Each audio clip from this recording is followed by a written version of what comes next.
Kitchen garden में जो भी पेड़ पौधे हैं उनके बारे में आपको दिखा रही हूँ। ये जो पौधा दिख रहा है आपके सामने, ये है धतूरा का। अगर हम इसके बॉटनिकल नेम की बात करें तो इसका नाम है धतूरा स्टोमोनियम। और ये शिव जी के लिए जब भी हम शिव मंदिर जाते हैं तो उसमें धतूरा उनका एक प्रिय पुष्प ही समझ लो या पौधे के रूप में उसको यूज़ किया जाता है। इसके अदर यूज़ भी हैं जिसके बारे में आपको मैं दूसरी वीडियो में बताऊँगी। अब ये अगला जो ये पौधा है ये है सेम की। इसका जो बॉटनिकल नेम है डॉलिकस लैबलेब और इसका हम यूज़ सब्जी के रूप में करते हैं।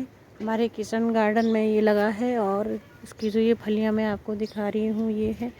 इसका हम आजकल सब्ज़ी बना रहे हैं और हमारे स्वास्थ्य के लिए भी अच्छा है, क्योंकि जितने भी बाज़ार की सब्जियां हैं वो उसमें सारा केमिकल है और वो हमारे स्वास्थ्य के लिए हानिकारक हैं। और इधर भी हमने कुछ ये टमाटर लगी हैं, छोटी छोटी सी टमाटर हैं यहाँ पे। और ये हमारे वहाँ पे ये पेड़ भी है, इसका गुड़हल का है जिसको चाइना रोज़ कहते हैं। और इसका जो बॉटनिकल नेम है डॉलिकस लैबलेब। इस पौधे नहीं, ये एक सर्व टाइप का है और झाड़ीनुमा पेड़ है। इसमें की पत्तियों के द्वारा हम चाय भी बनाते हैं जो जिसमें एंटीऑक्सीडेंट होता है और ये हमारे स्किन के लिए भी अच्छा है। और गुड़हल के फूलों का यूज़ हम बालों के लिए भी करते हैं, क्योंकि ये बालों की अच्छी ग्रोथ के लिए 2-4 फूल हम ले लेते हैं और नारियल के तेल में जब हम इसको पकाते हैं उसमें कुछ दाने मेथी के डाल दो, प्याज डाल दो, फिर सारी चीज़ें जब पक जाती है फिर उसके बाद छान करके उसके तेल को हम अलग करेंगे और फिर वो अच्छा तेल बनेगा। और रात को मालिश करने के बाद हम उसको वो करते हैं। ये अगला जो ये फूल है ये कैक्टस का है जो कि जीरोफिटिक मतलब जो कम पानी में उग जाता है। और इनमें नेचर ने बहुत ही अच्छा इनमें एडाप्टेशन दे रखा है, क्योंकि इनकी जो तना होता है वो उसमें चेंज हो जाता है कांटों में, जिससे कि पानी का ज़्यादा वाष्पोत्सर्जन न हो और ये कम पानी में भी रह जाता है। इनमें जो स्टोमेटा होते हैं वो दिन में बंद होते हैं और रात को खुलते हैं। स्टोमेटा ज़्यादातर ये लोअर सरफेस पे पाया जाता है जिसको हम रंध्र कहते हैं। और इन्हीं रंध्रों के द्वारा इन प्लांट्स में गैसों का एक्सचेंजेस होता है और ये इसको हम ओपनशिया कहते हैं इंग्लिश में। और इसकी जो जड़ें होती है बहुत गहरी होती है, क्योंकि इनको वाटर की कम ज़रूरत पड़ती है। और ये अगला पुष्प है कहने का फूल। ये हमारा नींबू का पेड़ है और फिर यहाँ पे ये बहुत ही ज़बरदस्त लगे हैं, उगे हैं। हमने इसको फैलाया नहीं, एक ही जगह पे एक पुराना सा टब है उसमें उगा रखा है। ये है एलोवेरा का साइंटिफिक नेम है एलोवेरा बारबेडेंस और ये एक लिलिएसी फैमिली के कुल का पौधा है। इस पौधे का यूज़ लग्जेटिव के रूप में होता है स्किन से रिलेटेड, और सनस्क्रीन लोशन जितने भी होते हैं उनमें एलोवेरा होता है। अगर कोई खाली पेट एलोवेरा का जूस पीता है, जूस को निकालने के लिए इसमें अंदर जेली होती है, इसको मैं तोड़ रही हूँ।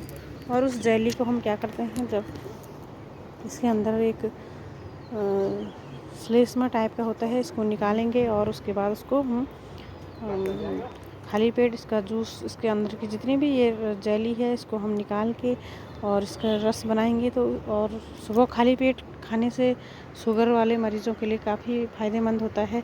और अगर हमें फेस पैक बनाना है अपने मुंह पे, जितने भी हमारे मुंह पे पिंपल्स ब्लेमिश जो भी होते हैं, इसके अंदर की जेली को फिर उसमें थोड़ा बेसन, हल्दी और शहद डाल के जब हम अपने चेहरे पे लगा लो और फिर उसके बाद 15 मिनट के बाद इसको धोने से हमारी स्किन पे काफ़ी रौनक आएगी।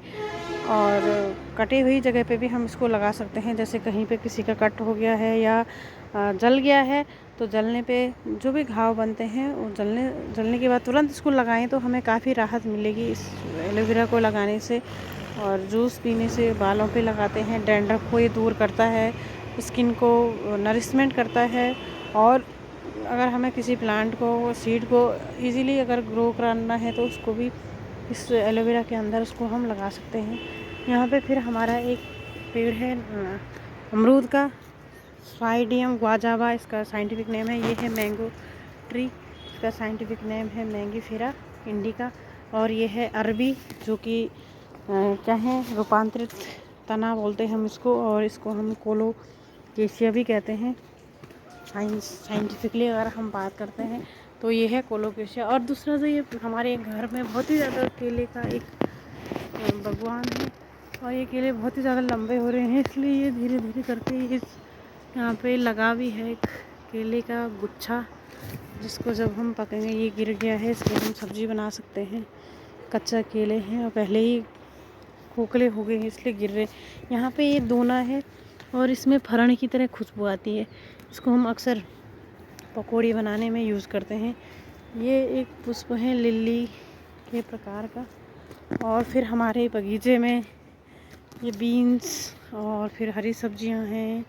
हरी सब्जियों को हम डेली बनाते हैं। ये इनमें विटामिन तो होता ही होता है, लेकिन आयरन होता है। और आयरन हमारे लिए बहुत ज़रूरी है, क्योंकि ब्लड में जो भी कंपोनेंट्स बना है वो आयरन से बना है, हीमोग्लोबिन। और आँखों के लिए भी बहुत ही अच्छा है। दूसरा ये है कि ये हर्बल्स सारे जो भी हैं ये बिना खाद के हैं, बिना फर्टिलाइज़र के हैं। इसमें टोटली जो भी खाद है वो गाय की खाद है, जो कि हमारे स्वास्थ्य के लिए बहुत ही बढ़िया है। केमिकल को हमें दूर रहना चाहिए, केमिकल्स को खाने से दूर रहना चाहिए, क्योंकि उसमें जो भी हम बाज़ार की जो भी सब्जियां खाते हैं उसमें ऑक्सीटोसिन रहता है, जो कि हमारी बॉडी के लिए हानिकारक है। अब ये यहाँ पे मिर्च की पौधे हैं, ये एक बार तैयार हो गई थी, लेकिन फिर भी ये सूखी नहीं है। इसमें भी कुछ मिर्च लगी हैं, ग्रीन चिल्ली। इसको हम, ये भी आँखों के लिए फ़ायदेमंद है। रेड चिल्ली उतने फ़ायदेमंद नहीं है ये, लेकिन ग्रीन चिल्ली हमारी सेहत के लिए बहुत ही ज़्यादा फ़ायदेमंद है। और हमारे देखो केले के पेड़ कितने बड़े बड़े हैं। और फिर ये आपको दोबारा दिखा रही हूँ मैं हमारे बगीचे के, किचन गार्डन के सब्जियाँ और जो भी है हर्बल चीज़ें, जैविक चीज़ें जो हमारे स्वास्थ्य के लिए फ़ायदेमंद हैं। हमने ये लौकी के बेल लगा दी है, लौकी नहीं कद्दू सॉरी। और ये है सहतूत का पेड़ है। और सहतूत के पेड़ पर रेशम के कीड़े इसको खाते हैं, इनके पत्तियों पर अंडे देते हैं। और इस प्रकार की खेती करने को हम सेरी कल्चर कहते हैं, हिंदी में इसको रेशम कल्चर कहते हैं।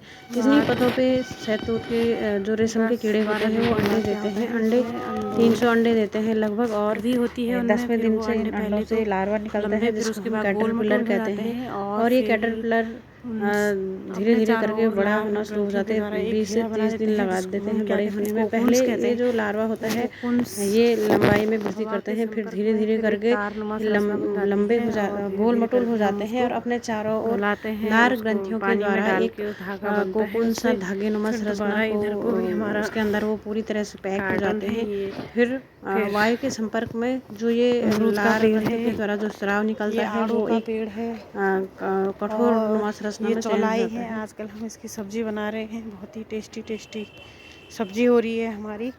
और ये है बैंगन का पेड़, ये पुराना है, इसको गढ़वाली में मुंडी पेड़ भी कहते हैं, क्योंकि पुराने पेड़ जब फिर से बहुत सालों तक रहते हैं। इसमें ये बैंगन भी लग गया है और उसमें फ्लावर भी आ गया है। ये है लौकी का पेड़। और ये है तिमला, इसको फिग भी कहते हैं, फिग प्रजाति का पौधा है। और गूलर इसके अंदर छोटे छोटे लगते हैं, लेकिन इस वाले पे नहीं है। फिर से यहाँ पे ये पिंडालू लगे हैं। और हमारे खेतों में चुकंदर भी लगा रखा हमने। चुकंदर एक द्विवर्षीय पौधा है, इस पे ये भी जड़ भी बनी है और बहुत ही हम खाते हैं इसको, बहुत ही मीठा होता है। इसकी पत्तियों की हम सब्जी भी बनाते हैं। और ये फिर से राई हमारे बगीचे में हो रखी है। ये सारा चौलाई है। और इस चौलाई की हम आजकल पहले हम उबालते हैं इसको, फिर उसके बाद इसको बनाते हैं। सीधा डायरेक्ट काट के नहीं बनाते, इसको पहले बनाते हैं। और इस वाले बगीचे में हमारे अभी हल्दी है, जो कि हाँ इसमें फिर से आने लगी हैं, हल्दी के कॉम्पल आने लग शुरू हो गए हैं। फिर हम इसको इस टाइप की ये कॉम्पलें आ रही हैं हमारी हल्दी की।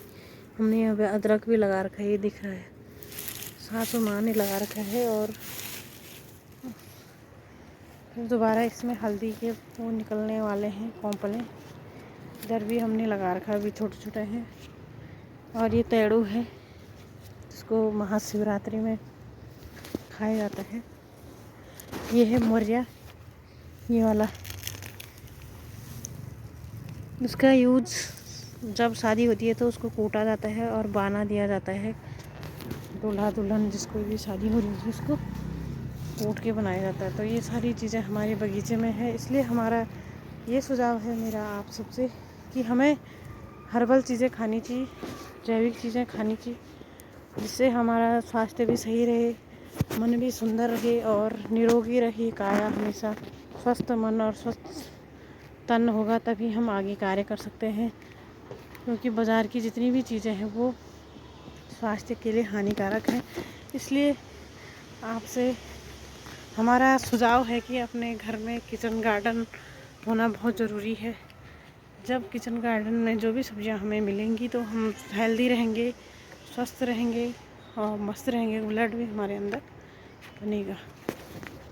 ओके, अगर आपको वीडियो पसंद आई तो हमारी वीडियो को लाइक, शेयर एंड सब्सक्राइब करना।